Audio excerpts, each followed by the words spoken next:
Hey everybody, Dave here with another video for you, and this time we are looking at the newest release of Pathfinder Battle Miniatures. Darklands Rising is the name of the new set, and I previously released a video unboxing a few of these boxes, I guess 2 days ago, and received a lot of feedback about the camera angle, and it was hard to see.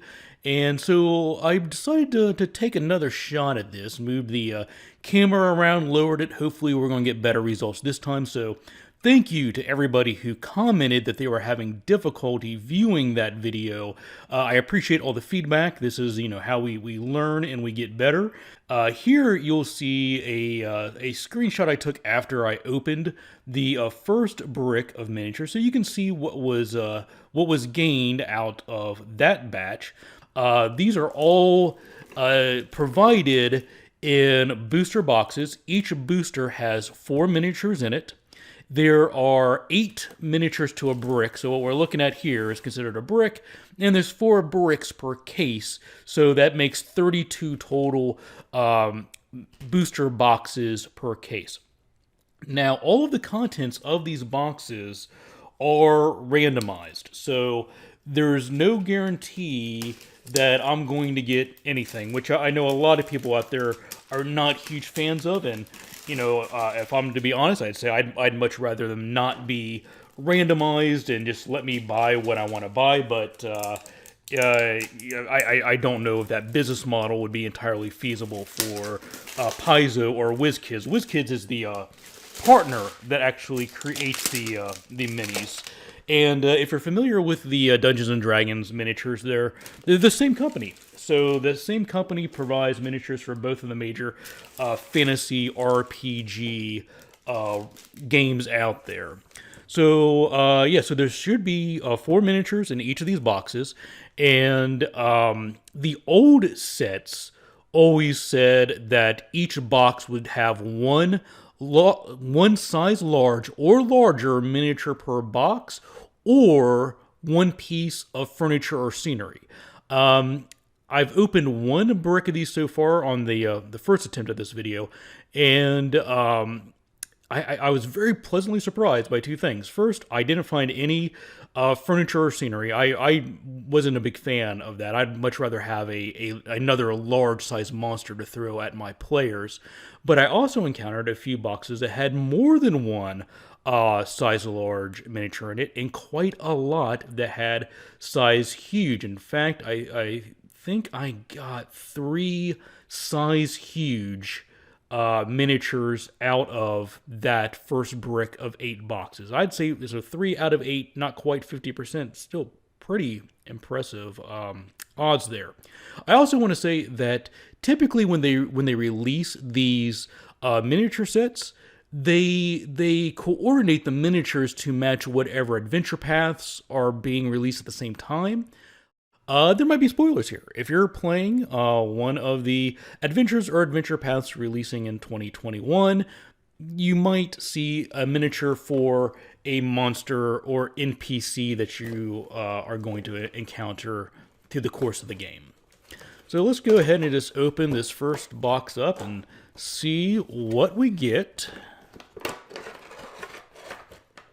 Looks like the main mini may have come loose, or maybe not, but let's take a look what this guy is. Now, this guy doesn't have a base. Oh yeah, he fell off his base. Oh, not the best way to start off. I will say it's incredibly rare that happens, but the good news is it's super easy to take some super glue or liquid cement and glue these guys back on their base, and it's no harm, no foul. In fact, this one, fortunately, looks like he's pretty stable, could just stand upright, or mostly upright, on his own without a whole lot of need for a base. But I'm going to fish that base out. Yeah, see, he stands up just fine on his own, but let's get the base out of here.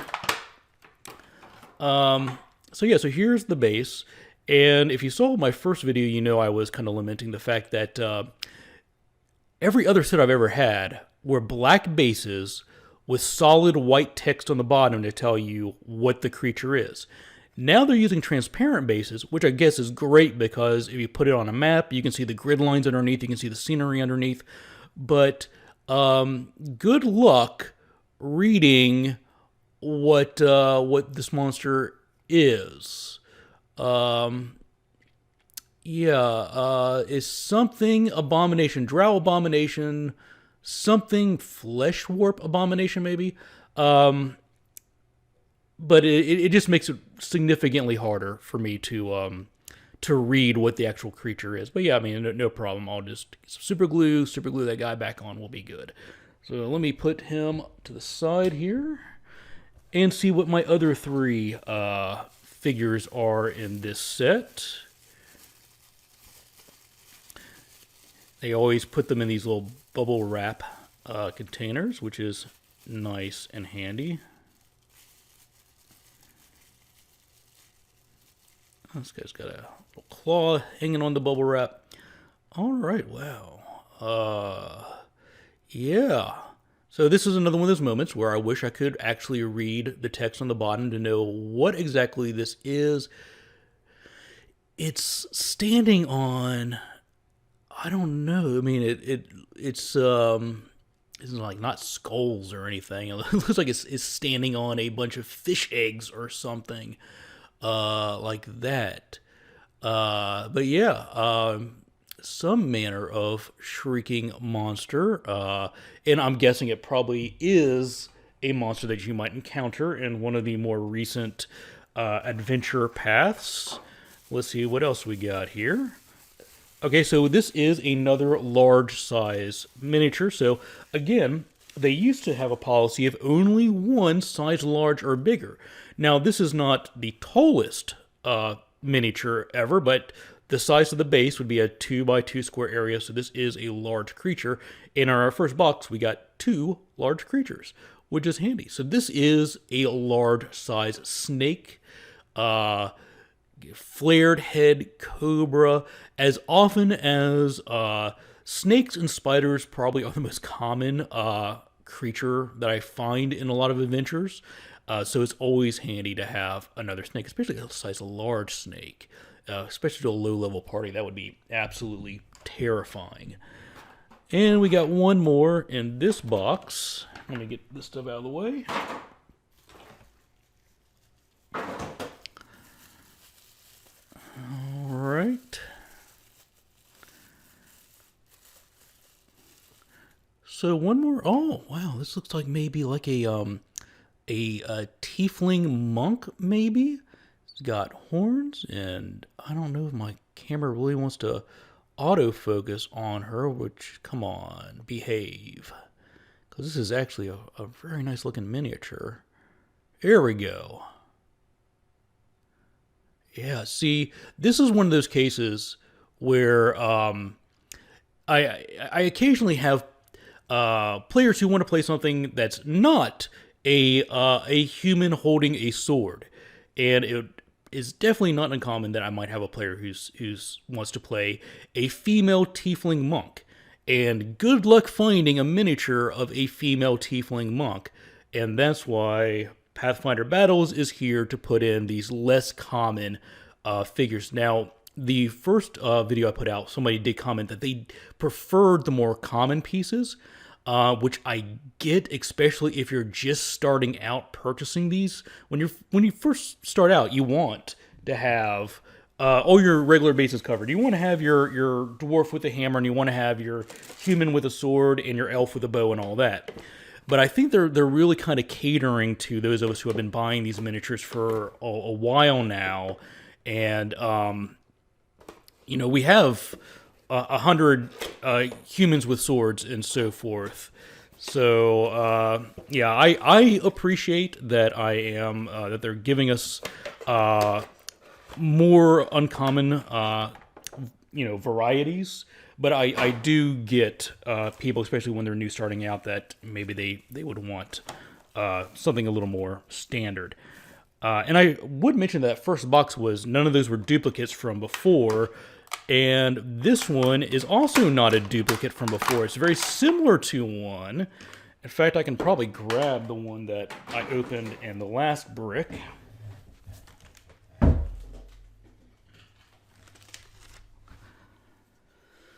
So in the last brick, I got a mammoth with this like orc rider on it with a halberd. They do bend a little bit in shipping, but it's usually not that hard just to kind of pinch between your thumb and forefinger and straighten those things back out. But I'll let you get a look at this guy. Yeah, this was the very first figure I opened in the first video, that first brick. And so here it looks like we have a companion to him, which is just a regular mammoth without a rider. And that's an example of what I was saying before with, someone commented, when am I ever going, like, it's a beautiful figure, but when am I ever going to use an orc on a mammoth?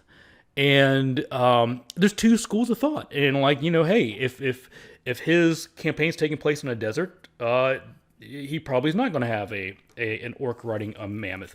But the way my brain tends to go is I've got this awesome figure. Now let me find a way to have an excuse to bring a mammoth into my game. All right, so here, going with the Darklands theme, I should have looked up what these guys are called. I think in the first video I was calling them Deeros, but they may actually be like Nifilbins or something like that. And yeah, I'm not even going to bother trying to read the text on the bottom. But here's a Darklands gnome-like figure with a pick in his hands. Cool. And again, so far I've not hit any doubles from the first brick, which is awesome. Now, the first brick, well, and of course, as soon as I say that, I get one. So here's the first of our minis that from brick 2 that is a double from brick 1, which is another one of these little small-sized Darklands gnome dudes with a pick in his hand. Okay, and then the last of that booster.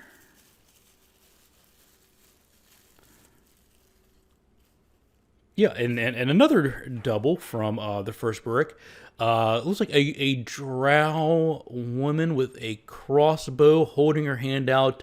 Looks like she may be a commander of some sort. Very nice looking mini. I like it. Now, since I have mentioned now twice that two of these were doubles, the sets have some minis that are common, uncommon, and rare. And typically, the common pieces, I might get, 4 out of an entire case. The uncommons, I might get 2, and the rares are like 1 per case.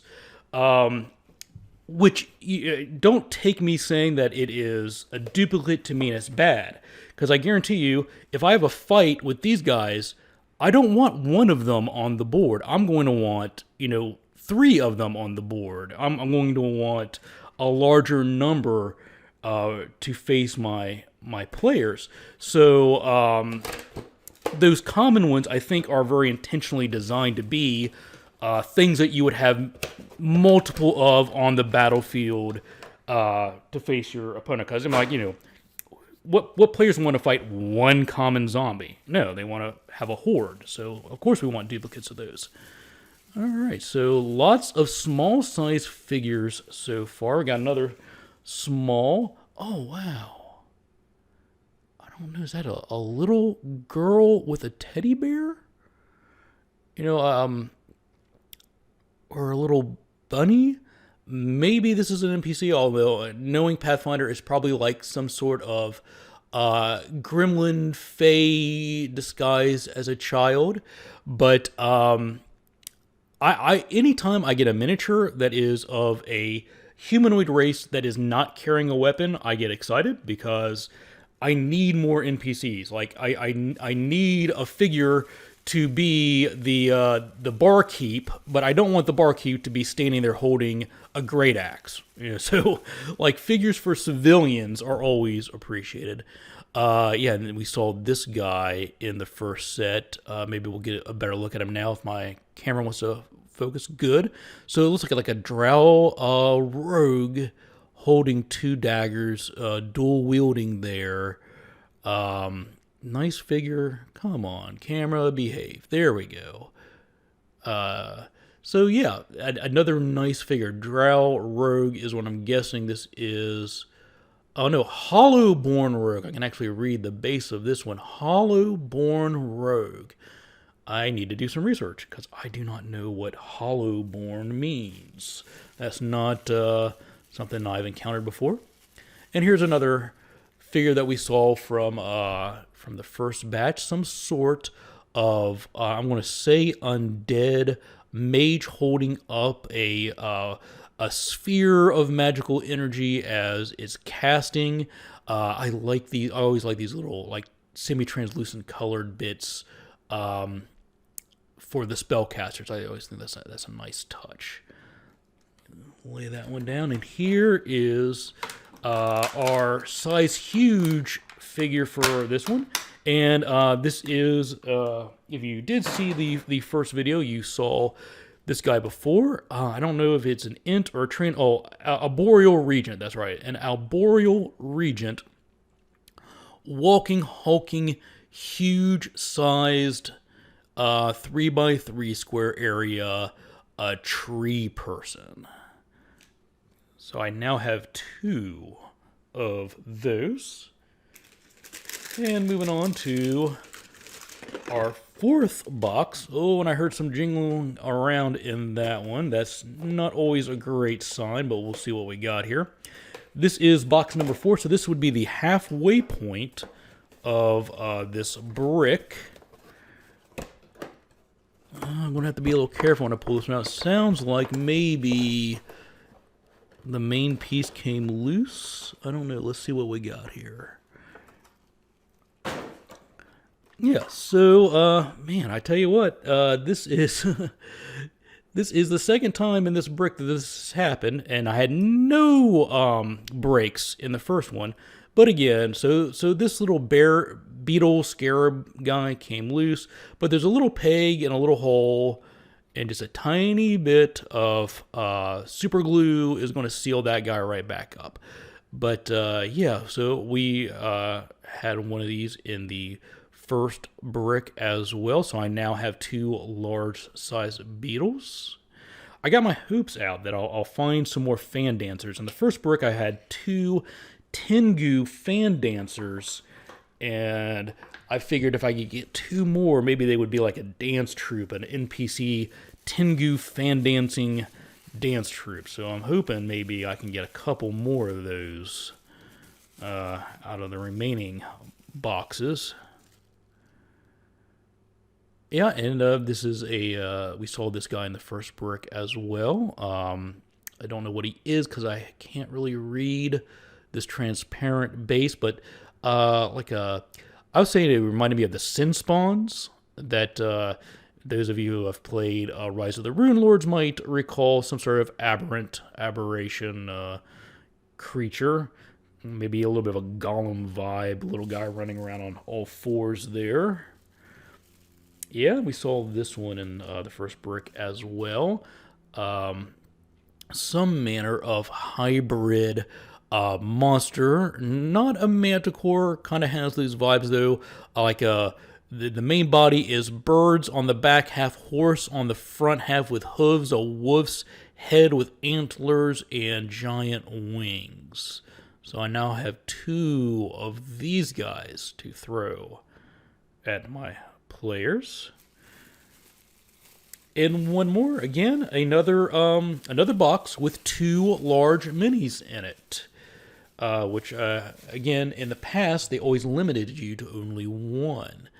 And so let's see if I can get a look at, because I said when I opened this one up in the first batch, yeah, I can't really make out what he is. He's too aquatic to be a lizard folk, too big to be like a Sahuagin. So I'm not sure what he is, but some sort of large reptilian creature from the Black Lagoon type vibe, and I now have 2 of those. So we're now halfway through the first brick, or the second brick.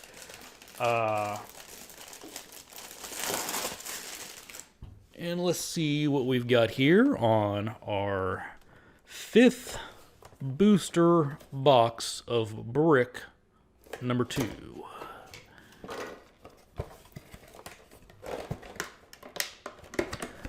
Oh, this guy's heavy. Oh, I tell you what. Lightning strikes twice.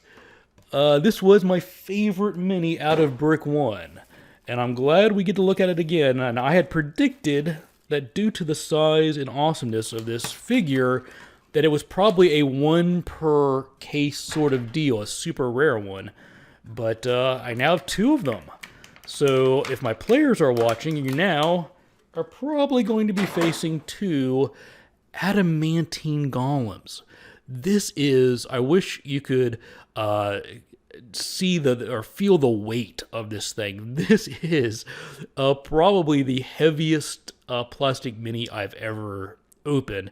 In fact, the second I picked up the box it was in and felt the weight, I thought, oh man, I might be in business. I might be lucky. But it's an Adamantine Golem. I really love the design. I really love the detail. I really love this translucent smokestack billowing out of its helmet. It is a size huge Adamantine Golem. So, yes, I did not have plans for my players to face Adamantine Golems, but now I'm going to find me an excuse to work those in. And what do you know? This has been a very lucky box, because I was telling you a second ago that in the first brick I found 2 Tengu fan dancers. And I also mentioned that I always like minis that aren't overtly violent, because I need more civilian figures. I need more dancers and monarchs and barkeeps and that sort of thing, just to have NPCs on the board too. So let's see if we can get a good look at her. The camera seems to be very intent on showing you more of the figures on the table. There we go. But it's a Tengu fan dancer, and so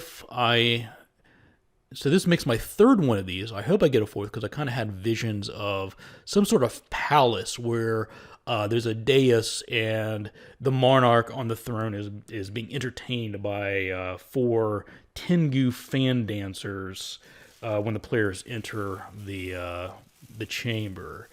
So I'm now 3/4 of my way towards making that a reality.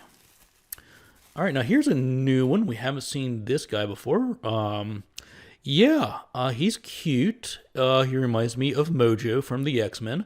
And I feel like I have seen still art of this figure in this pose from one of the books, maybe one of the bestiaries. And yeah, I mean, there's no chance of me reading the base there. They do publish photos and descriptions of all the figures in the set when they release the set, so I can go online and find out. I always avoid those because, you know, I for me this is like Christmas morning. I like to be surprised when I open the boxes and not know what figures are in the set. And here's another one of those little guys that kind of remind me of a Sin Spawn or some sort of, a warped humanoid figure. In fact, I think maybe Flesh Warp might be the creature type that is common in here. These little aberrations might be flesh warped creatures. So I got another one of them. All right, box number 6 from brick number 2.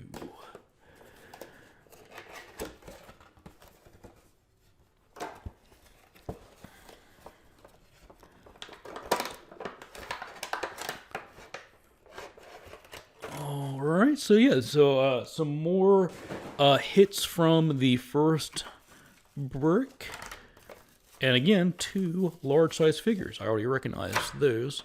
This guy was a little troublesome for me to get out of the first.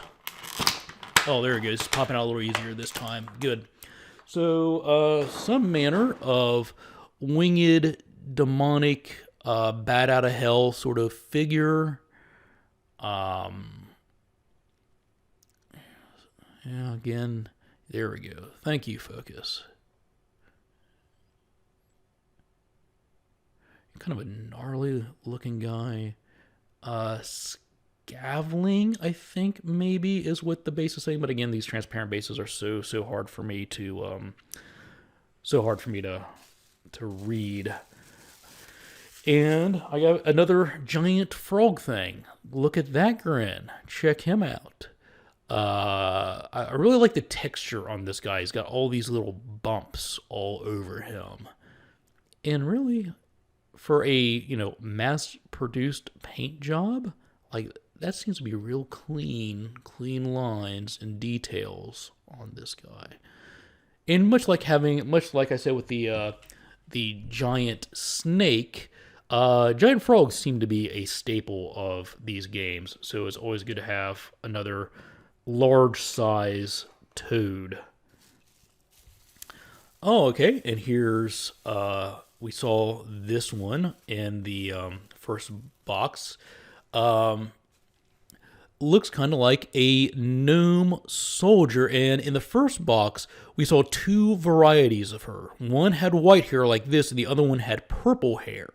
And sometimes with the Pathfinder miniatures, they'll do very small variations like that. This is the first time I've seen them paint the hair in different colors.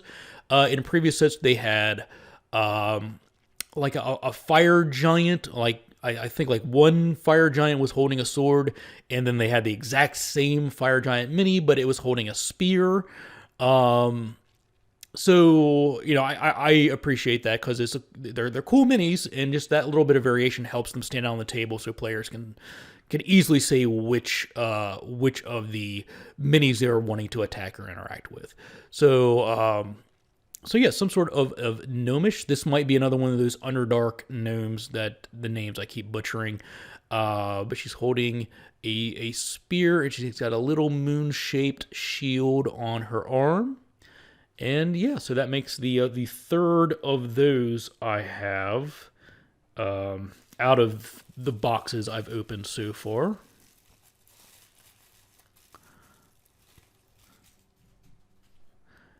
Oh, wow. Okay. Kind of a transparent, translucent figure holding a glowing green sword.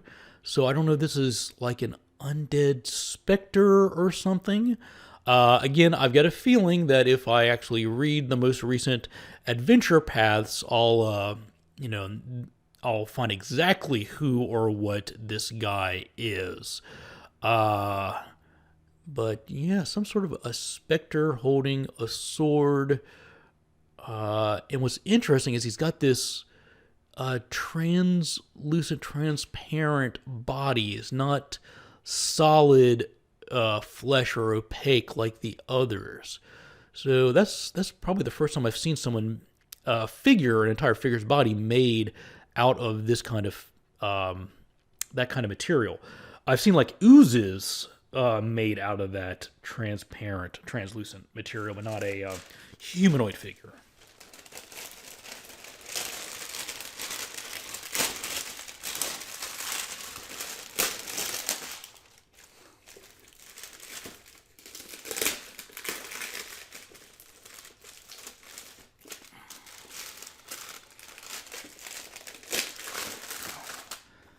All right, we have 2 boxes left in this brick.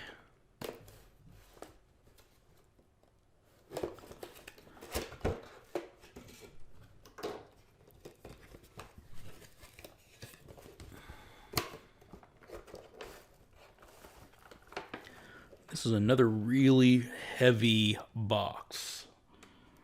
So let's see what we got hiding here. That feels like it's coming apart in my hand. I don't really know what that is. But it's big, it's heavy. It just didn't feel super sturdy. Okay, so look at that dude. Is that like a Jabberwock? I think that might be a Jabberwock. Let's pull him out.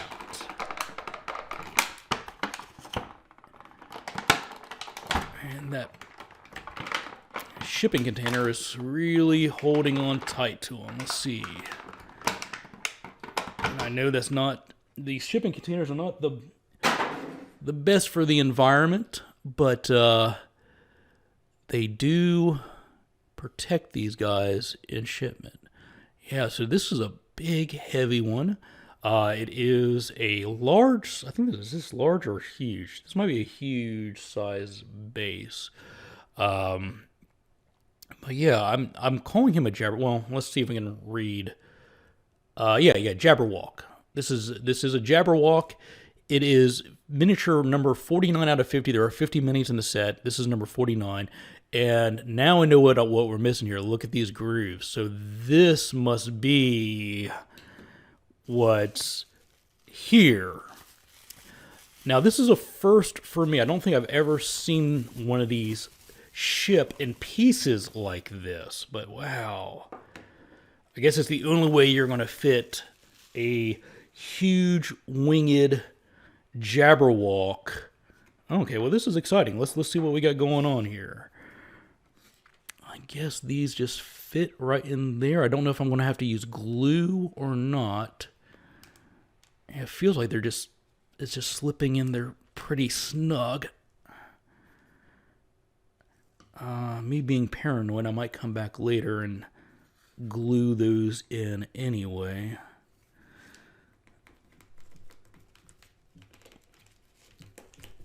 Because I know some players are probably going to grab it by the wing at some point. I would certainly wouldn't do that. I always blame the players for things like that. Yeah, now this other wing doesn't want to go in quite as snug as the first one, so I'll come back and wrestle with that. But let's see if we can get a look for what the finished product is going to look like. Yeah. Huge size winged Jabberwock on a little piece of rock there perched up. So much like the Adamantine Golem, I will find an excuse to bring a Jabberwock into one of my fights, one of my adventures. Yeah, that's cool. Yeah, I like that guy. I just hope that wing stays there. It's probably going to fall out before the end of this video. I can see through the bubble wrap that we have a Leprechaun here. I had one Leprechaun in the first brick, so I now have two Leprechauns. And that's another one of those little odd minis, but glad to have it. So he's got like a, I don't know if that is a bag of gold, a pot of gold, a walking cane, his lucky charms. But yeah, so that now makes two of that dude.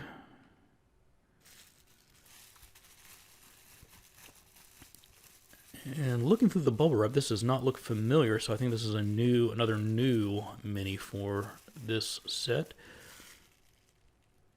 Okay, some sort of giant fish. Yeah, I want to go out on a limb and say that this guy probably appears in one of the more recent adventure paths. And if I read that adventure path, I'll probably learn all about who or what this guy is. Yeah, there's no hope of me reading that base. Maybe somebody can zoom and enhance on YouTube and figure it out. But yeah, again, not the most common figure. Not everything is going to be a skeleton or a zombie. Some of them are going to have other uses, and for those of us who have been collecting these for a long time, it's always nice to have those. But I do understand the other side, the other point of view. And in fact, if you are looking for more like the standard, the very first Pathfinder Battles miniature set for 2nd edition, and I forget what the name of it was, but they're probably still available, online or at your family local game store. And it specifically did include a lot of the staples because they were assuming, as being the first set for 2nd edition, it was going to be a lot of people's jumping in points. So if you are looking for more of the common stuff, that might be worth checking out. I just can't for the life of me remember what the name of that set was. Okay, and that's going to bring us to the 8th and final brick, or 8th and final booster pack box of brick number 2. So let's open this up now. I did just feel something slide around on the inside, which always makes me a little bit nervous.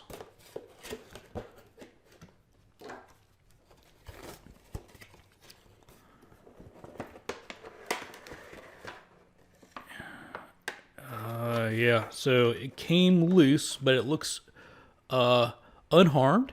And so this, I think, is a wood giant. We had one of her in the first brick as well, which is very nicely rounding out my my set of giants. So in previous miniature sets, I've got hill giants and frost giants and sky giants and fire giants. If I ever want to do against the giants, the adventure path, then I'm set. But very nice wood giant with a long bow. Or actually, maybe that's a short bow, but well, it's large size. So to a normal human, it's an extremely, extremely large bow. We'll just say that.